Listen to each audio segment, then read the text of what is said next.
Hola, soy Antonio Sala. En este vídeo vamos a modelar las ecuaciones de movimiento de un móvil en un movimiento plano donde está sujeto a una especie de alambre con ecuaciones y igual f de x.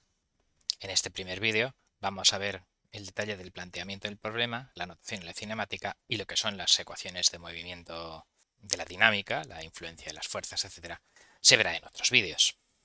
Nosotros vamos a tener un objeto que será, pues, pongamos como una bola con un agujero que se moverá a lo largo de esta trayectoria empujada por la gravedad.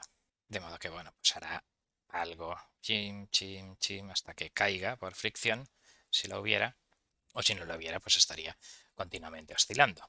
La fuerza de la gravedad tendrá dirección vertical y habrá una fuerza de reacción perpendicular a lo que sería la restricción al guiado en azul y que será la que sea necesaria para que la resultante entre la gravedad y la reacción no desvíe al objeto de la curva azul. El ángulo que la curva forma con la horizontal pues le llamaremos alfa y obviamente su tangente será la derivada de la función. Empezaremos con un caso concreto y luego lo haremos totalmente en abstracto con el Symbolic Toolbox. Entonces pues yo tendré una masa, una gravedad, que he puesto 10 simplemente para que salgan los números más redondos en lo que veremos en MATLAB, un coeficiente de fricción, que por ahora está puesto a 0, y por ejemplo pondremos, pues si f de x es x cuadrado, haremos que esa bolita esté ensartada en una parábola. Para el estudio del movimiento tendremos que ver la posición y sus derivadas. La posición horizontal le llamaremos x, la posición vertical y, a la derivada de la posición horizontal le llamaremos vx, vi a la derivada de la posición vertical y a la segunda derivada de la posición horizontal y vertical pues le llamaremos aceleración x, aceleración y. Si ahora estudiamos la cinemática, pues entonces el vector r, cuyas componentes son x, y, que me da la posición de la bolita, será x f de x, o sea, x cuadrado. Para calcular las velocidades tendremos que derivar r con respecto al tiempo. Claro, aquí r es una función de x, entonces ¿cómo lo vamos a derivar con respecto al tiempo? Bueno, realmente esa derivada con respecto al tiempo tiene que ser entendida como una derivada total, pensando que realmente no es r de x, sino que la propia x es función del tiempo y es una r de x de t. Y por lo tanto, lo que entenderemos como velocidad, esta derivada total, será, por regla de la cadena, la parcial de r respecto de x multiplicado por la derivada de x respecto al tiempo, o sea, la parcial multiplicada por el v sub x.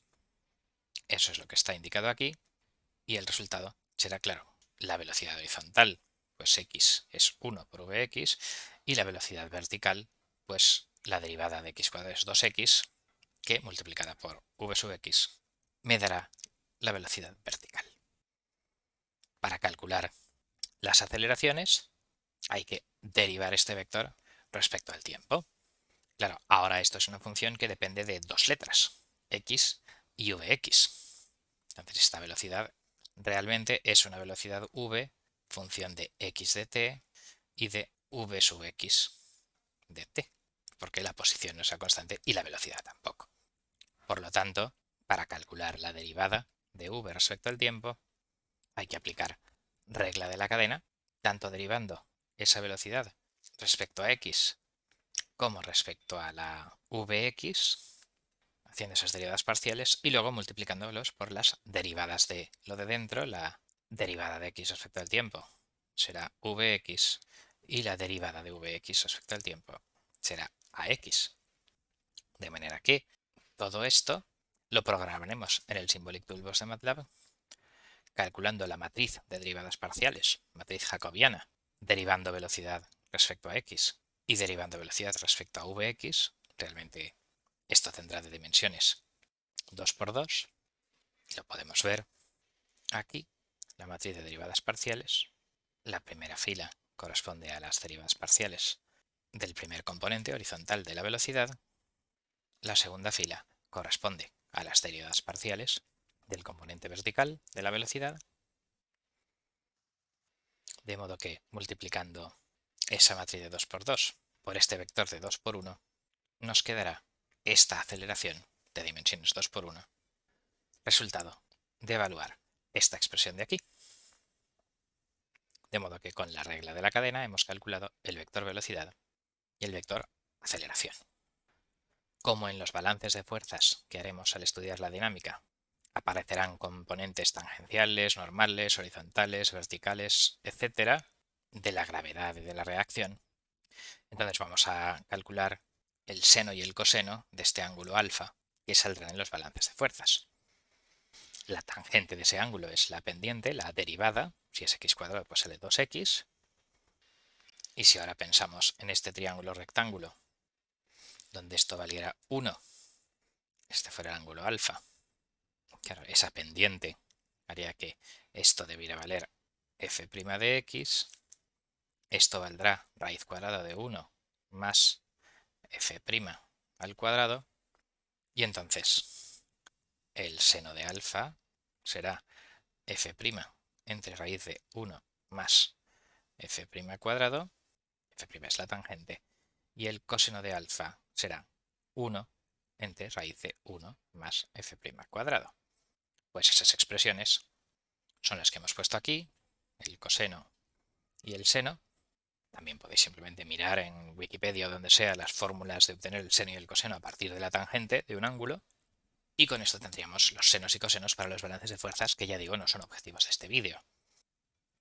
Por ejemplo, la aceleración tangencial dada por esta cinemática será proyectar el vector aceleración sobre la dirección tangencial, y la aceleración en la dirección normal pues será, claro, proyectar dicho vector aceleración sobre la componente normal.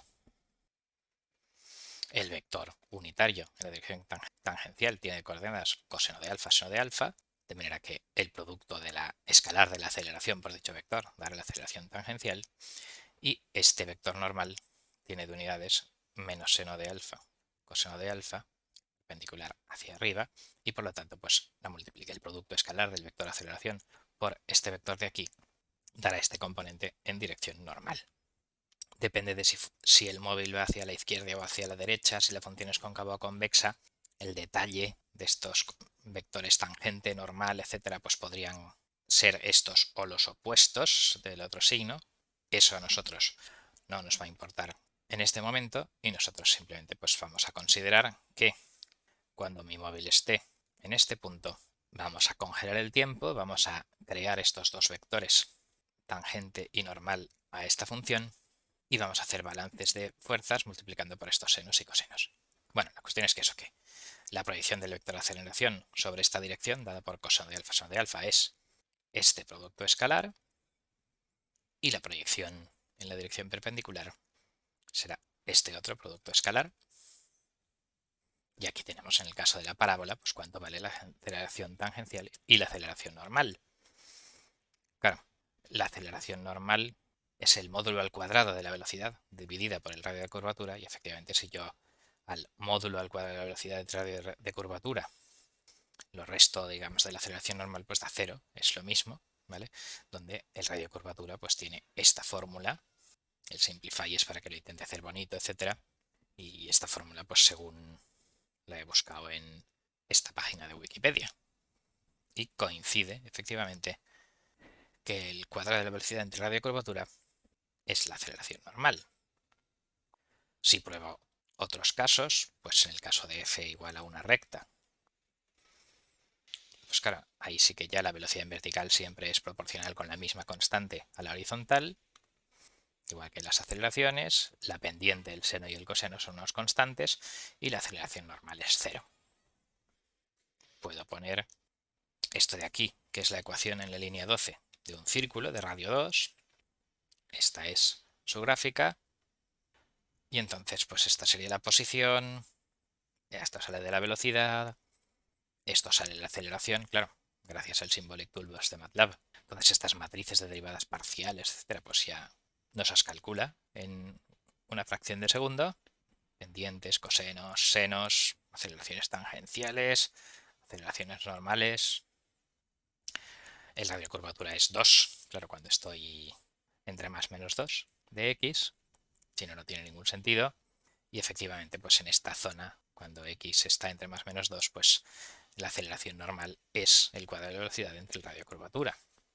Y bueno, pues simplemente si esto fuera una disquisición teórica, pues nosotros lo que haríamos sería un caso genérico donde PMG, coeficiente de fricción y f de x serían pues cosas simbólicas abstractas, de modo que la posición sería x en horizontal y f de x en vertical, la velocidad horizontal sería vx y la vertical vx por la derivada de f, la aceleración horizontal sería x y la aceleración vertical pues claro, tendría un componente como el de la velocidad, aceleración por la derivada, pero luego tendríamos este término dependiente del cuadrado de la velocidad, etcétera, y de la derivada segunda, de la curvatura de f, que es el que luego originaría esos componentes de aceleración normal que curvan las trayectorias.